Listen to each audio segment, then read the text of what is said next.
Hello guys, Crudeless here, and welcome to a lore video on Sargeras and the endgame of the Burning Legion. So if you didn't know, Sargeras and the Burning Legion are the main antagonistic forces in the Warcraft Universe and in World of Warcraft. The Burning Legion consists of hideous, ferocious demons infused with fell energy that are bent on destroying everything in their path in the entire universe. Now, why would Sargeras and the Burning Legion do this?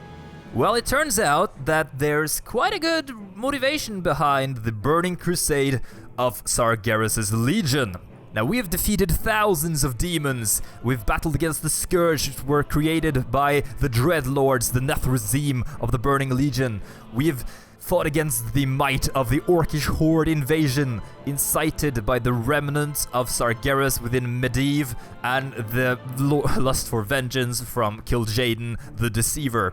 But to understand what Sargeras really wants with Azeroth and why he's so fixated on just this one planet in this huge universe, we need to go back to the beginning. The place where it all started, the start of the universe. I'm not going to go too much into the whole creation process because that's a whole another video in itself. But starting out, there were some cosmic powers that started out as the source for life in the universe. So the two first forces were light and shadow, and these two forces we know as the Holy Light and the Void. And to quote the World of Warcraft Chronicle Volume 1, the ocean of light was dynamic and ever-shifting, yet as it expanded, some of its energies faded and dimmed, leaving behind pockets of cold nothingness. From the absence of light in these spaces, a new power coalesced and came to be. This power was the Void, a dark and vampiric force driven to devour all energy and twist creation inward to feed upon itself. Now, when these two forces started to interact with each other, explosions happened, and the fabric of creation started to bring new realms into existence, and the physical universe was born, which is referred to as the Great Dark Beyond, but also a separate dimension was created as well, called the Twisting Nether. The Twisting Nether is where the demons reside now. It's a place filled with fell energy, which is the green stuff that we see on the demons and why a lot of the demonic designs in World of Warcraft is primarily green focused, as we saw in Hellfire, Citadel during the Warlords of Draenor, for example, and as we've seen in Legion, as much of the main design for all the demons there, and Illidan as well, primarily green and fell focused. The opposite energy to fell magic is the arcane. And the arcane also started to be created in the physical universe as a polar opposite to the fell energy.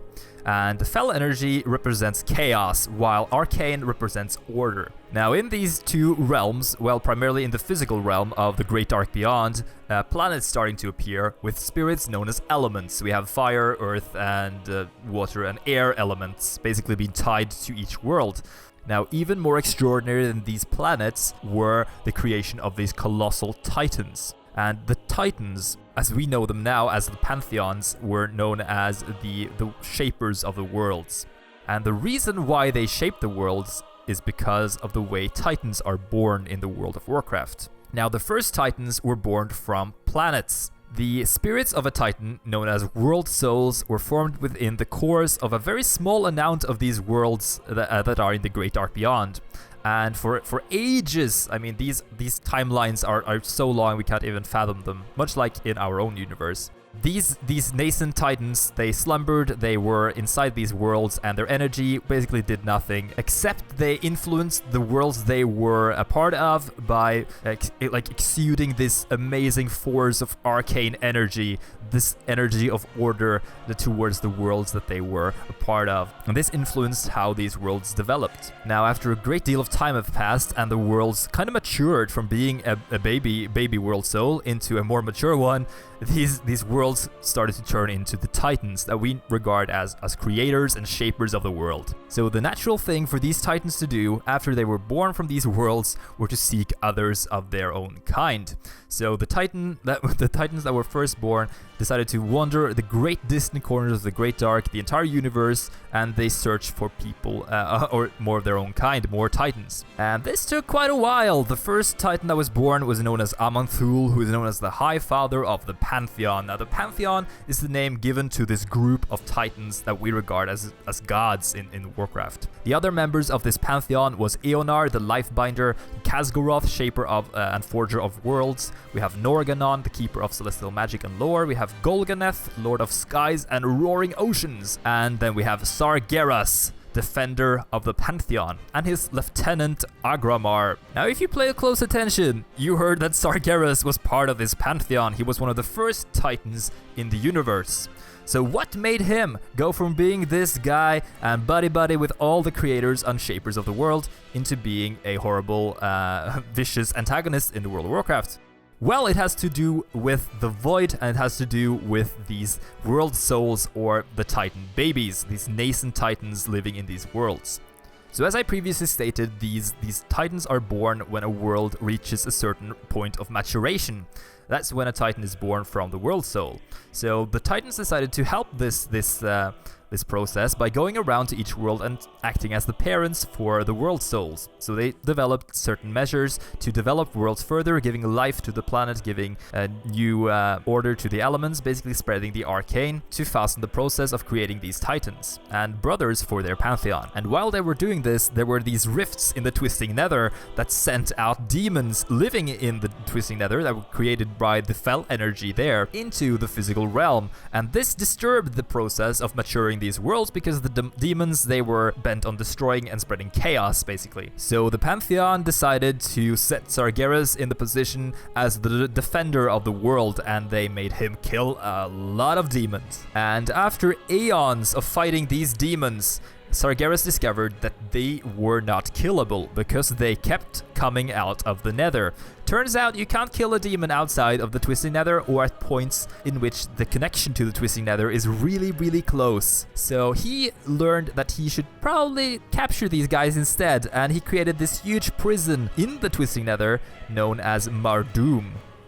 And with the help of his trusted lieutenant, Agramar, Sargeras and him captured a ton of demons inside Mardoom and sealed them off there so they wouldn't be any trouble to the nurturing process of the world souls around the universe. And up to this point in time, everything seemed to be going smoothly for the Titans. That was until the will of the Void started to happen, because from the moment the cosmos began, the dark spirits within the Void sought to twist reality into a realm of eternal torment. Now, the beings of the Void are known as Void Lords, and these are the beings of pure evil, trying to spread madness and corruption throughout the universe. So when the Void Lords discovered what the Pantheon had been doing this entire time with nurturing these worlds, they became quite envious of the Pantheon's power. One thing to note about the Void Lords is that they have a very hard time manifesting in the physical universe, so instead they assert influence via corruption of living physical beings, much like the old gods do on Azeroth. Now, it turns out that the old gods are linked to the Void Lords. Big surprise. How, you may ask? Well, after trying to influence the Titans and discovering that the Titans were quite impervious to being corrupted, they decided to focus on the baby worlds, the world souls that were innate in these empty worlds. So the Void Lords pooled their power together, and they sent out these creatures of the Void to every planet they could reach, to bring a ruin to world after world, and terrorizing the mortal civilizations that the Titans had created. And these beings are what we know as the Old Gods. Now, these old gods buried into the planets that they kind of bumped into, and then they started to dig themselves down into the very core of the planet to influence the child inside. And this is what is happening on Azeroth. As it turns out, inside Azeroth, there is a pretty important world soul. So if you want to know how powerful this world soul is, you can see a fragment of that power in the Well of Eternity that gave the source for magic in Azeroth. Now, the Well of Eternity was a result of Aman'Thul, in a later point of the history, ripping out one of these old gods from Azeroth and destroying the old god known as Y'Shaarj. This left a huge scar on Azeroth, and bleeding out of this scar was arcane energy from this world soul inside the planet. And this scar gave birth to the strongest source of magic that Azeroth has ever seen. A few things that the Well of Eternity has influenced are, for example, giving birth to the Night Elves by evolving trolls.